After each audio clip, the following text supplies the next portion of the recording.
Welcome to the CX Pod Europe from TTEC. Welcome to the CX Pod Europe from TTEC, your customer experience podcast providing thought leadership and executive insight on customer issues. Welcome to today's episode of CX Pod Europe. My name is Neil Russell Smith, and today we're here to talk about B2B sales, and specifically how to achieve growth and enhance that customer experience in today's B2B organizations.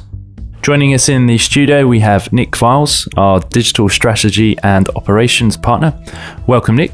Hi, Neil. So when we are looking at how to achieve that growth and enhance that customer experience, we're seeing a lot of that attention in the CX space being around more B2C organizations. We're also seeing that increasing emphasis on how this impacts the B2B side of things. So Nick, how is the world of B2B customer experience changing? Okay, so let me start with some things that are definitely going to remain the same and probably always will. So in the B2B world, the things that sort of customers most want from their providers, their suppliers, their partners is trust. They want to be able to trust those partners not just in terms of delivering on their promises, but also that there's going to be a long-term relationship there. They want to be able to trust those providers. I think the second thing that will remain the same is that they want their providers and their suppliers to know them. So know the people, to know the business, and to know the market in which they operate. Because unless they have that insight, then their products or their solutions or their services will have less relevance. And I think that comes on to the third point, which is customers want to be offered relevant solutions, not necessarily just products and services. So they want those to be bundled together to actually solve issues, realize opportunities. So these are actually solving their solutions more than just sort of products. And I think the last one, which sort of hits us all really, which is about be easy to do business with. Don't make it painful for me as a customer to do business with you. So I think those are the sort of the four things that will remain the same, sort of whatever happens going forward. If I sort of now move to what I see as the differences that are going on, and I see the B2B world really being impacted by the B2C world, actually. So generally what we're finding is that sort of customers, either buyers or specifiers of products and services, are much better informed than perhaps they were some time ago. They've done their research. So before a salesperson walks through the door or makes a contact, the buyer and the specifier already knows the features and the benefits of products, and they're looking for more. So they've done a lot of their research. They may even whittle down a number of the potential providers or suppliers before you've even heard that they're interested. I think the second thing is that we're seeing is that B2B customers are less loyal. I've spent many years talking to B2B sales teams, and in my opinion, they always sort of overestimate the strength of their relationship they have with their customers. And in these days, I don't think you can rely on that. So I think you have to you can't assume that your relationship is strong. So you have to keep working on that relationship to build it up and to not assume that just because you have been supplying or providing an organization for some time, that it will continue to do so.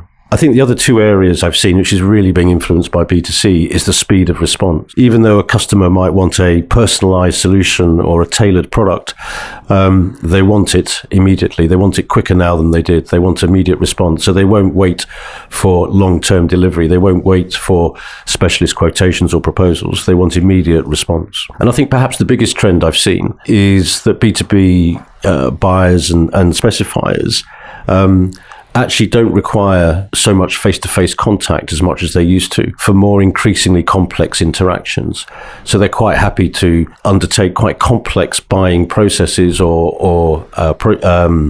quite happy to have quite complex conversations with suppliers over the phone or through digital channels.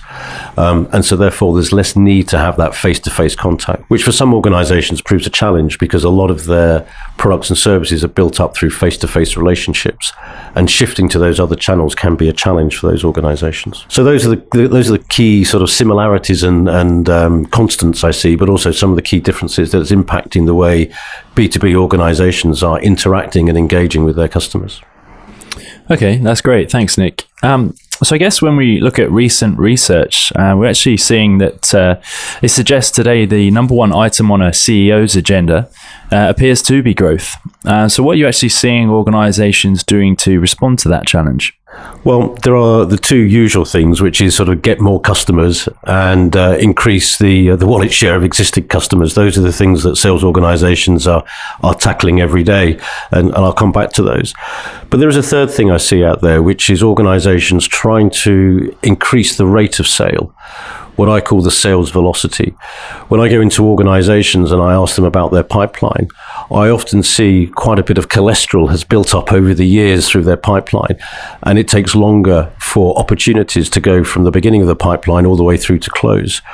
And actually measuring that velocity is key. So you're talking about an area very close to my heart there, Nick. Certainly when we look at using the CRM systems of the world, the sales forces and so on, and lead management, pipeline management.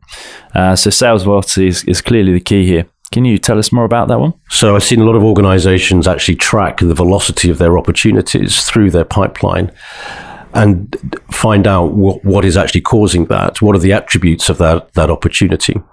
And it could be the type of customer. So larger customers having more complex requirements take longer to get through that pipeline for their opportunities. It could be the product or the service is more complex, and therefore that takes longer to get through the pipeline. Or it could be particular sales teams take longer to get their opportunities through the pipeline than other sales teams.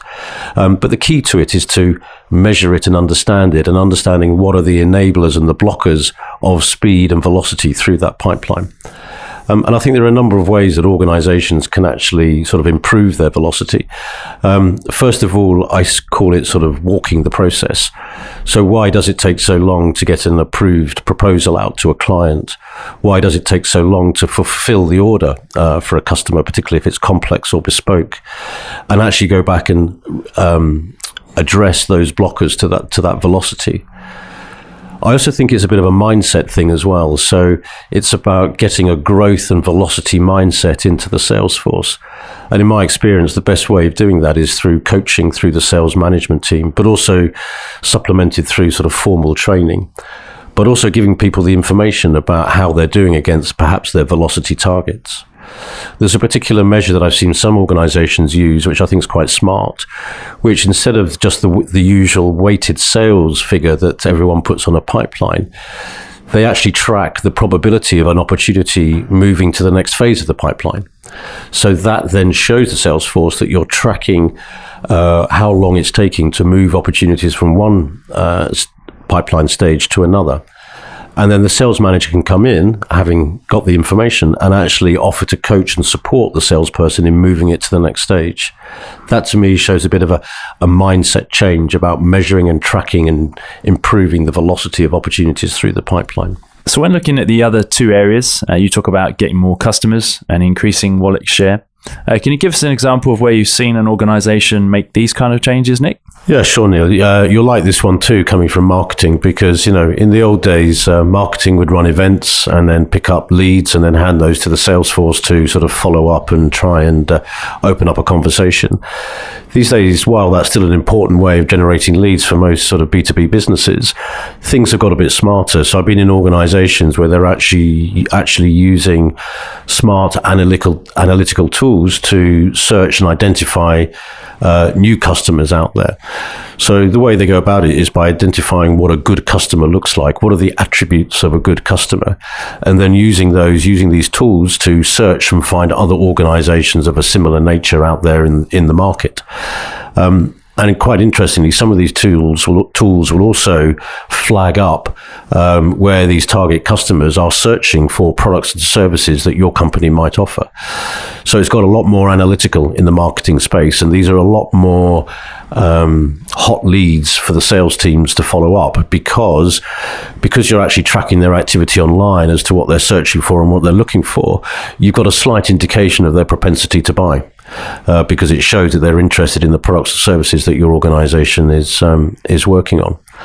The key thing I've seen in organizations about sort of getting more customers is about freeing up the sales force time, whether that's a field sales force or whether that's through telephone or through digital channels. It's about freeing up time to be able to find, acquire, and get new customers on board. So a lot of organizations I've seen out there, particularly say in consumer goods, sort of use their sales force more as a hunter-gatherer rather than a farmer of accounts. So essentially the sales force open up the accounts and then hand over the management, the day-to-day management of those accounts to what I call an inside sales operation or account management, a desk-based account management. But, linked with what I was saying earlier about customer trends, customers are far more willing to be managed through telephone and through digital channels and don't always need that face-to-face meeting. So given that face-to-face field sales forces and account directors and account managers are pretty expensive resources, the thing is to focus their time and free up their time from non-value-add administration and getting them out there, opening up the new accounts, the ones and following the leads that you've identified through some smart analytical tools. So that's the future of marketing, Neil. So I don't know how you feel about that. Thanks for the tip, Nick. Yeah, I'll certainly take that one on board. Yeah, we're definitely, talking about that digital age, obviously, that we're in now, looking at the kind of environment, as you say, the channels and the kind of metrics, analytics, etc., that we can extract. Realms of personas, looking at account-based marketing, even, I guess, when we drill a bit deeper. So all important question, I guess, is what exactly will those changes mean for sales leaders and their teams? Well, essentially, they have to know what they're doing. That's the key thing, is about measurement. So understanding where the opportunities are. So, for example, for growth, where are the growth opportunities? Where are the accounts where you do have the opportunity to grow the wallet share? What do you need to do to be able to win that wallet share? Because life is getting more competitive out there. And everyone's more informed and more aware. So how do you identify where that growth is and how do you go after it? I mean, just on that wallet share, what I've seen work particularly well is what I call agile account planning, where organizations have pulled together the product specialists, the marketing people, the customer service, the product or service fulfillment people, and they do account planning around an immediate opportunity of growing the market share the wallet share within that account. And I've seen organizations, particularly in financial services, treat that opportunity of growing the wallet share as though it was a new customer. So rather than just trying to treat and work the traditional routes of getting that share, they're actually treating it like a new customer, running it as a particularly account-based campaign to actually win that wallet share. And it takes time, but it has been successful. I think the other side is not to forget people,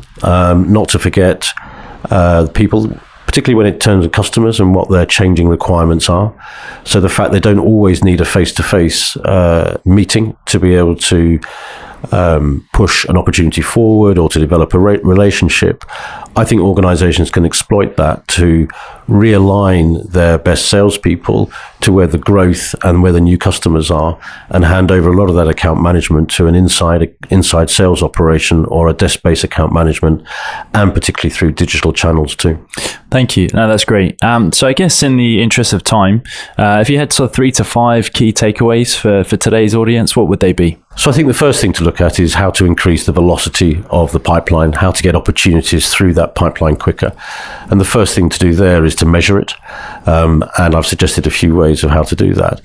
And then to build that sort of growth and velocity mindset in your sales teams, whether they be field sales, whether they be desk-based account management, get that velocity and growth mindset into those sales teams, those frontline sales teams, primarily through the sales management. And I think when it comes to growth, it's about understanding where those growth opportunities are, whether that's new customers or whether that's probably, I think the second thing is to look at where the growth is. That could be opening up new accounts, that could be increasing the wallet share in existing accounts. But unless you actually go about this in using the sort of the modern ways of doing that, you'll probably find it harder and more costly to do so. Thanks, Nick. That's been great. So I appreciate your time today. Thank you for joining us. My pleasure. So that's all we've got time for today. We'll be back again next month. So in the meantime, if you'd like to stay up to date with the most current news and trends in customer strategy, subscribe to our Customer Strategist Journal publication. It's available both in print and online. You just need to visit ttec.com/customer-strategist and subscribe today. So goodbye and thanks for listening. We hope to see you again for our next episode of the CX Pod Europe from TTEC.